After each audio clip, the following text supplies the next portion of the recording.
नमस्कार, स्वागत है आपका संवाद 365 में। आपके साथ मैं हूं दिग्विजय सिंह चौहान। हाजिर हूं उत्तराखंड की खबरों को लेकर। आइए नजर डालते हैं उत्तराखंड में क्या कुछ खास चल रहा है, क्या कुछ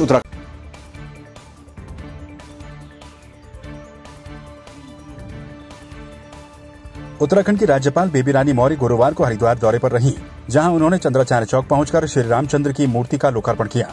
श्री पंचायती अखाड़ा बाबा उदासीन ने चंद्राचार्य चौक पर श्री रामचंद्र भगवान की मूर्ति को स्थापित किया है। कार्यक्रम में योग गुरु बाबा रामदेव, बड़ा अखाड़ा के कोठारी महंत दामोदर दास, आचार्य बालकृष्ण सहित बड़ी संख्या में साधु संत मौजूद रहे।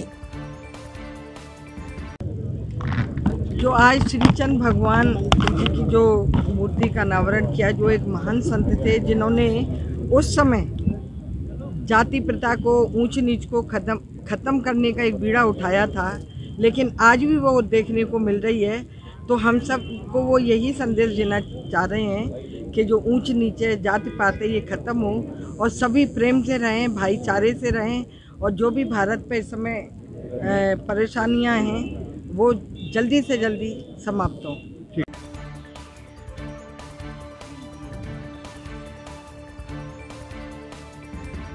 प्रदेश के उच्च शिक्षा मंत्री धन सिंह रावत ने पौड़ी को पर्यटन सर्किट से जोड़ने के लिए देवप्रयाग पौड़ी मोटर मार्ग पर चिनार के पौधों का वृक्षारोपण किया। धन सिंह रावत ने बताया कि पौड़ी को पर्यटन सर्किट से जोड़ने के लिए प्रदेश सरकार लगातार काम कर रही है, जिससे पौड़ी में पर्यटन की आवाजाही बढ़ाई जा सके। उन्होंने बताया कि अभी उनके द्वारा 500 चिनार के पौधे लगाए जा रहे हैं। और आज हम चिनार के पेड़ों को यहाँ पे लगा रहे हैं। यहाँ से लेके लगभग 3 किलोमीटर का एक चिनार का हमारा जंगल होगा। 500 पेड़ आज यहाँ पे लगाए जा रहे हैं और ये वैरायटी भी कश्मीर से आई है। और मैं विशेषकर जो है अपने उद्यान विभाग का और कृषि विभाग का बधाई दे रहा हूँ कि उन्होंने पौड़ी जिले में काफ़ी अच्छा काम कर रहे हैं। पर्यटन को दृष्टिगत रखते हुए पौड़ी शहर को एक सुंदर बनाने के लिए पौड़ी से देवप्रयाग रोड पर घुड़दौड़ी तक हम लोग जो है चिनार के पौधों का रोपण कर रहे हैं, जिसको मैपल ट्री भी बोलते हैं। और इसको हम लोग लगभग जो है 500 पौधे फिलहाल हम लोग यहाँ पर लगा रहे हैं सड़क के किनारे किनारे। इससे शहर का सौंदर्यीकरण के साथ ही रोड का भी सौंदर्यीकरण होगा, जिससे पर्यटक आकर्षित होंगे और यहाँ पर्यटकों की आवागमन अच्छा बढ़ेगा। और आगे भी इसमें जो है हम लोग जो है सोच रहे हैं कि इसको और लंबा, मतलब लगभग जो है देवप्रयाग तक इसको हम लोग जो है विकसित करने की योजना बना रहे हैं।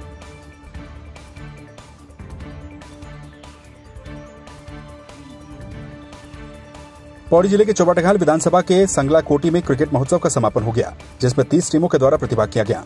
महोत्सव के फाइनल मैच में केशर सिंह नेगी ने बतौर मुख्य अतिथि शिरकत की।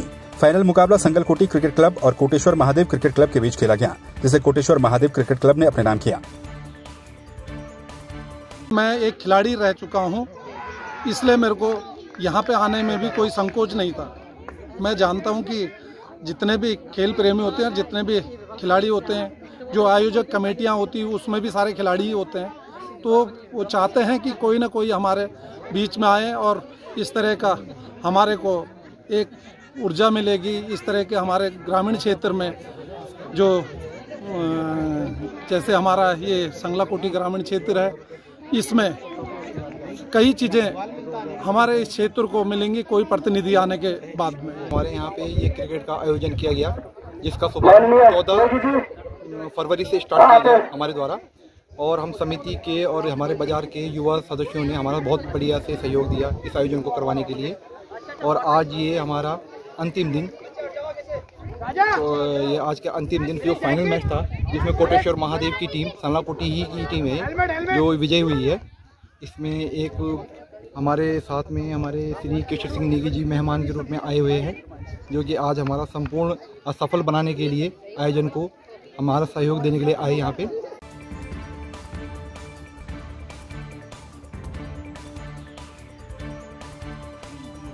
टिहरी के चंबा पुलिस लाइन में एसएसपी ने मॉडल पुलिस लाइन और स्मार्ट बैरिकेड्स का उद्घाटन किया। पुलिस महानिदेशक के निर्देश के बाद टिहरी में भी पुलिस थानों और चौकियों का अपग्रेडेशन किया जा रहा है और पुलिसिंग को बेहतर बनाने और आम जनता के साथ समन्वय के साथ ही जनसंवाद कार्यक्रम को आयोजित किया जा रहा है। एसएसपी का कहना है कि पुलिसिंग को बेहतर और स्मार्ट बनाने के लिए लगातार प्रयास किए जा रहे हैं। चंबा में हमारे कर्मचारियों के कल्याण के लिए एक मॉडल पुलिस लाइन का उद्घाटन किया गया। इसी क्रम में माननीय पुलिस महानिदेशक महोदय के भी निर्देश हैं और हमारे ज़िले के समस्त थाने और चौकियों का अपग्रेडेशन किया जा रहा है और जो लिविंग कंडीशंस हैं उनको सुधार के स्मार्ट बैरिक्स की परिकल्पना की जा रही है।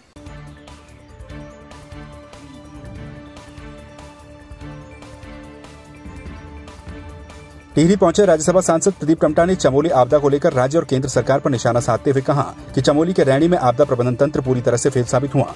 उन्होंने कहा कि बेबस सरकार ने अब लापता लोगों को मृत घोषित करके अपना पल्ला झाड़ दिया है। उन्होंने आरोप लगाते हुए कहा कि सरकार के पास लापता लोगों के लिए ढूंढने का कोई प्लान नहीं है। प्रबंध में पूरी तरह से भारत सरकार और राज्य सरकार पूरी तरह से फेलियर है। कल सरकार ने कहा कि अब 136 लोग जो मिसिंग लोग हैं उनको अब हम मृत डिक्लेयर करते हैं क्योंकि हम उनकी खोज संभव नहीं कर पा रहे हैं।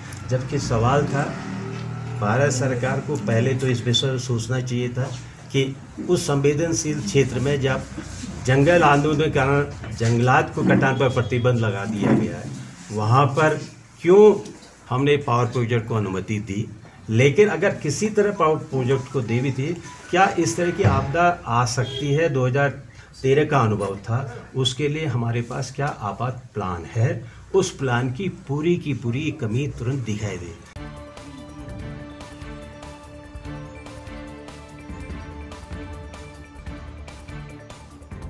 टिहरी जिला पंचायत की सामान्य त्रैमासिक बैठक जिला पंचायत अध्यक्ष सोना सजवान की अध्यक्षता में आयोजित की गई। बैठक में जिला पंचायत की समितियों की बैठक के साथ ही पिछली बैठक की कार्रवाई व अनुपालन आख्या पर चर्चा की गई। बैठक में स्वरोजगार के लिए जिला योजना के विभागों पर जारी बजट पर चर्चा की गई।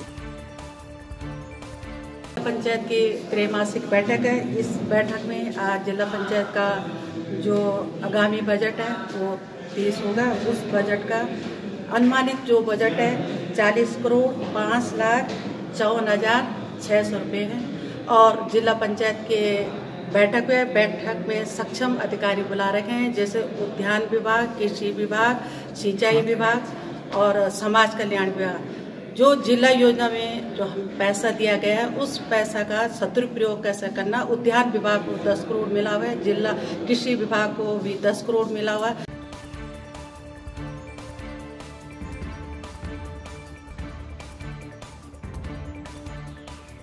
टिहरी जिले में आपदा प्रबंधन विभाग ने डिस्ट्रिक्ट डिजास्टर रिस्पांस फोर्स के गठन के तहत होमगार्ड और पीआरडी जवानों को आपदा में खोज बचाव का कार्य का प्रशिक्षण दिया।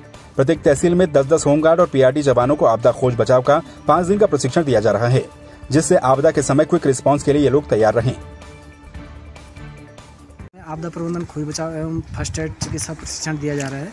समस्त तहसीलों में प्रशिक्षण संपन्न किया जा चुका है। अंतिम तहसील हमारी टिहरी तहसील बची हुई, जिसमें आज तीसरा दिन है और आपदा प्रबंधन जो है खोज बचाव प्रशिक्षण दिया जा रहा है। इसमें हमारे पास पीआरडी और होमगार्ड के लोग हैं, जिनकी संख्या 10 है। कोई दुर्घटना होती है तो तहसील प्रशासन स्वयं इतना सक्षम हो कि तत्काल जो है इसमें खोज बचाव किया जा सके।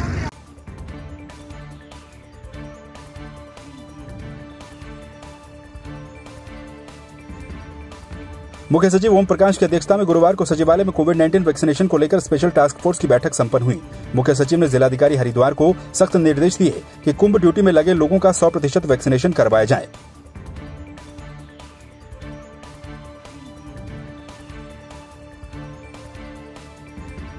बागेश्वर जिले के लिए अच्छी खबर है। राज्य सरकार और केंद्र सरकार की ओर से विभिन्न योजनाओं में आवंटित धनराशि को समय पर खर्च करने वाला बागेश्वर पहला जिला बन गया, जिसके लिए कुमाऊं आयुक्त अरविंद सिंह ह्यांकी ने जिला प्रशासन की जमकर तारीफ की।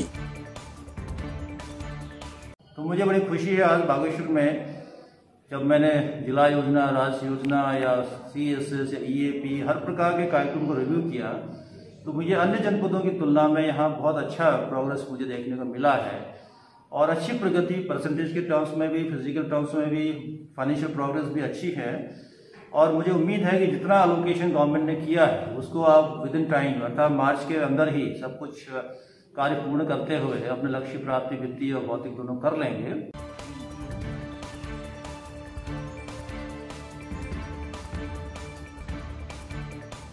बागेश्वर जिले के वार्षिक निरीक्षण पर पहुंचे कुमाऊं मंडल के DIG ने रिजर्व पुलिस लाइन और SP कार्यालय का निरीक्षण किया, जहां उन्होंने समस्याओं को सुनते हुए शासन स्तर पर समाधान की बात कही। अपना एनुअल इंस्पेक्शन के लिए आया था। मैंने कल पुलिस लाइन का मुआयना करा, जो कमियां थी वहाँ पे वो बताया, कुछ सुझाव दिए। आज पुलिस ऑफिस गया, शाम को थाने में जाऊंगा। एक लोगों ने यहाँ पे बाइक टैक्सी के बारे में बात करा, तो अगर पुलिस विभाग से NOC मांगी जाएगी तो हमें कुछ न देने में कोई आपत्ति नहीं। दूसरा लोगों ने यहाँ नशे के लिए बारे में बात करी, तो नशे में काफी कार्रवाई हुई है, लोगों ने संतोष भी व्यक्त किया है, लेकिन कहा कि कुछ लोग बाहर से आ रहे हैं।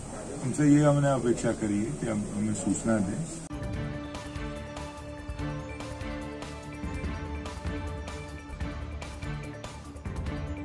गंगोली हाट मरकनाली मोटर मार्ग में लोक निर्माण विभाग के द्वारा डामरीकरण का कार्य 24 घंटे में ही उखड़ गया, जिसके बाद से स्थानीय लोगों में आक्रोश फैला है।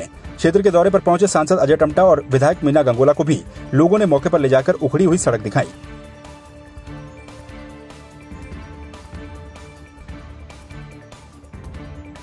मुख्य विकास अधिकारी कार्यालय में धरना देते हुए उपनल कर्मचारियों ने कहा कि सरकार उनके साथ सौतेला व्यवहार कर रही है। लंबे समय से कर्मचारी समान कार्य के लिए समान वेतन और नियमितीकरण की मांग कर रहे हैं, लेकिन उनकी मांगों को अनसुना किया जा रहा है। वहीं उत्तराखंड क्रांति दल के नेताओं ने भी धरने पर पहुंचकर उपनल कर्मियों की मांगों का समर्थन किया।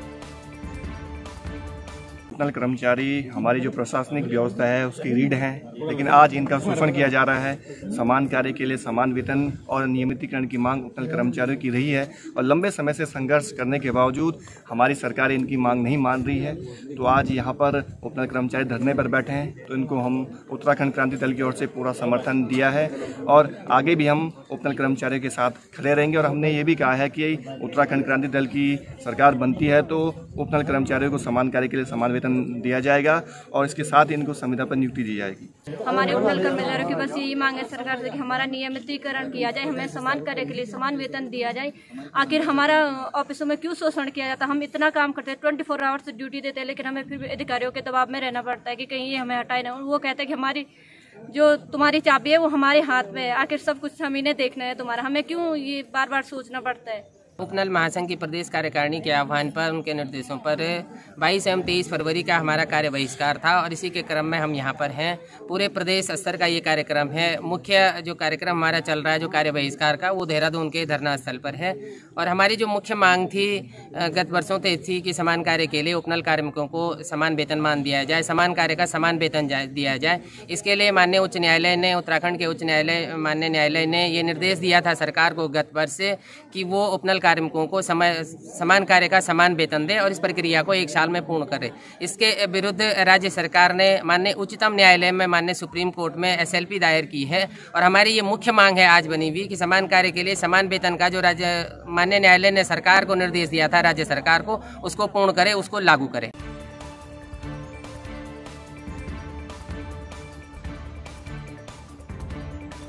पिथौरागढ़ के स्थानीय स्पोर्ट्स स्टेडियम में राज्य स्तरीय एलीट पुरुष बॉक्सिंग प्रतियोगिता शुरू हो गई।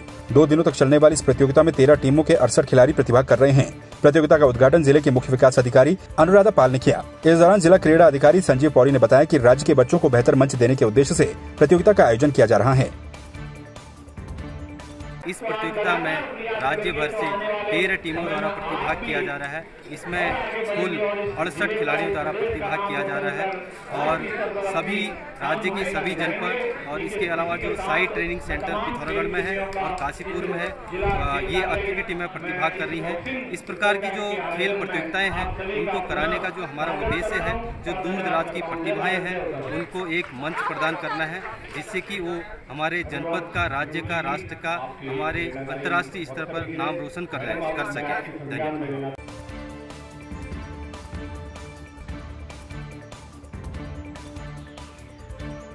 कोरोना काल में स्वास्थ्य विभाग को सेवाएं दे रहे कर्मचारियों ने सेवा विस्तार की मांग को लेकर डीएम पिथौरागढ़ को ज्ञापन सौंपा।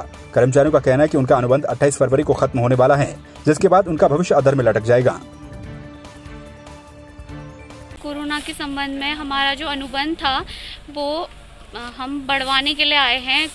कोरोना काल में हमें अपॉइंट किया गया था, लेकिन क्या अब हमें कहा जा रहा है कि 28 फरवरी को हमारा अनुबंध ख़त्म किया जा रहा है। तो इसलिए हम सरकार से यही मांग रखते हैं कि हमारा जो अनुबंध है वो बढ़ाया जाए, और वरना हम धरना प्रदर्शन के लिए भी तैयार रहेंगे।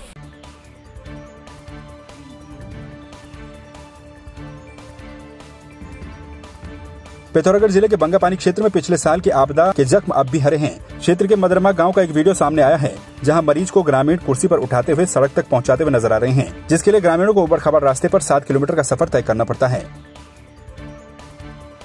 यह बहुत बड़ी विडम्बना है कि आज भी हम मोटर मार्ग से वंचित हैं। हमारे गाँव में जब कोई बीमार हो जाता है या फिर किसी को चोट लग जाती है किन्हीं कारणवश, तो उसको अस्पताल भेजने के लिए हमारे पास एकमात्र डोली का सहारा होता है, जिस कारण कई मरीजों को काफ़ी दिक्कतों का सामना करना पड़ता है। अस्पताल पहुंचने में काफ़ी देरी हो जाती है। मैं सरकार से निवेदन करूंगा, और इससे पहले भी कई बार मैं केंद्रीय मंत्री महोदय एवं सांसद महोदय को भी इस विषय पर पत्र लिख चुका हूं। मैं आप सभी से निवेदन करूंगा कि हमारे इस गांव के लिए भी कुछ सोचिए, हमारे गांव को भी सड़क से जोड़िए।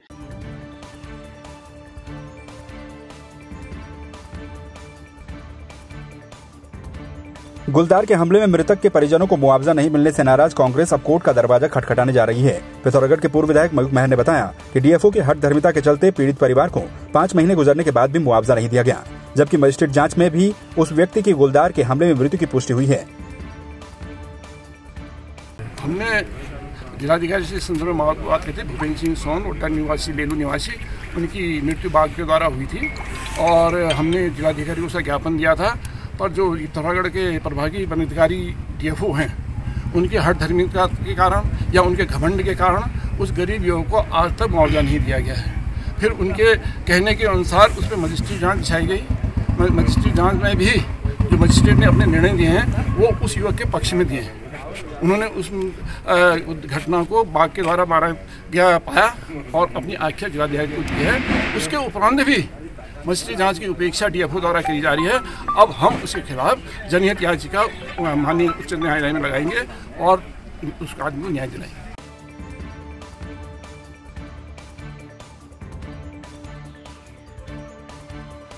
पिथौरागढ़ के लेलू में निर्माणाधीन स्पोर्ट्स कॉलेज में स्थानीय लोगों को काम नहीं दिए जाने से भड़के पूर्व विधायक मयूख महर ने डीएम से मुलाकात की और उन्हें ज्ञापन सौंपा। इस दौरान पूर्व विधायक ने कहा कि लेलू के ग्रामीणों ने 1000 नाली जमीन स्पोर्ट्स कॉलेज के लिए दी थी। जमीन देते वक्त प्रशासन ने उन्हें काम देने का भरोसा दिलाया, लेकिन आज काम नहीं मिल पा रहा। आज वहाँ पर भी ऐसी स्थिति आ गई है कि लेलू के लोगों ने 1000 नाली अपनी जमीन स्पोर्ट्स कॉलेज के लिए दिया था। इतना बड़ा त्याग इस पिथौरागढ़ के लिए उन्होंने किया था। पर उनकी छोटी सी मांग थी कि जब स्पोर्ट्स कॉलेज बने तो उसमें योग्यता अनुसार उनके युवकों को काम दिया जाए, उनके युवकों को रोजगार दिया जाए। और आज जो निर्माण निगम इसमें काम करा रही है, उन्होंने सारे ठेकेदार, काम करने वाले जितने भी सप्लायर, सारे उत्तराखंड को छोड़ दिए, उत्तराखंड बाहर से बुलाए हैं, इस जनपद के बाहर से बुलाए हैं। तो मेरा प्रश्न है कि प्रशासन से कि क्या इस जनपद में कोई ऐसा योग्य आदमी नहीं है कि जो मट्टी की सप्लाई, गिट्टी की सप्लाई, पत्थर की सप्लाई न कर सकता हो, जो छोटे मोटे काम न कर सकता हो।